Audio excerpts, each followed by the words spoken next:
তোর 30 দিনের ভিতরে 15 দিনই নেটা ছিল না, তার মানে তোর 250 মাইনাস 500 থেকে 250 গেলে কত থাকে ক? ভাই কি কইতাছেন, কিছুই তো বুঝতাছি না। বাংলা বুঝছস না? হ্যাঁ বাংলা তো বুঝি। তো আমি তো তোরে বাংলাই কইতাছি, 500 থেকে 250 গেলে কত থাকে? 250? হ্যাঁ 250। এখন এই 15 দিন যে তোর নেটা ছিল না, আমার তো নেট চালাইতে হইছে। নেট চালাইছি কি দিয়া? ডাটা দিয়া। ডাটা কিনতে হইছে আমার 300 টাকার ডাটা কিনছি। তাহলে এখন 300 তে 250 বাদ দিলে কত থাকে ক? ভাই কি কইতাছেন, আমার মাথায় কিছুই ঢুকতাছে না। তুই ভাত খাস না? হ্যাঁ ভাত তো খায়, সবাই খায়। তাইলে তোর মাথায় ঢুকে না কেমনে? 250 তে 300 বাদ দিলে কত থাকে ক?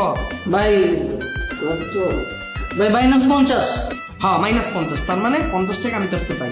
এইবার এই যে 15 দিন তোর নেটা ছিল না, এই 15 দিন আমি তোরে 1500 বার কল দিছি। 1500 বার কল দিতে যায় আমার 150 টাকা আরো খরচ হয়েছে। তাহলে এখন মোট কত হইলে এটা আমার দিতে? ভাই 200। হ্যাঁ, তাহলে হিসাবটা তোর ক্লিয়ার হওয়ার কথা। দে 200 দে। ভাই আমি কেন 200 দিব আপনারে? ভাই এসব আলগা বুঝ দিয়ে আমরা লাভ নাই।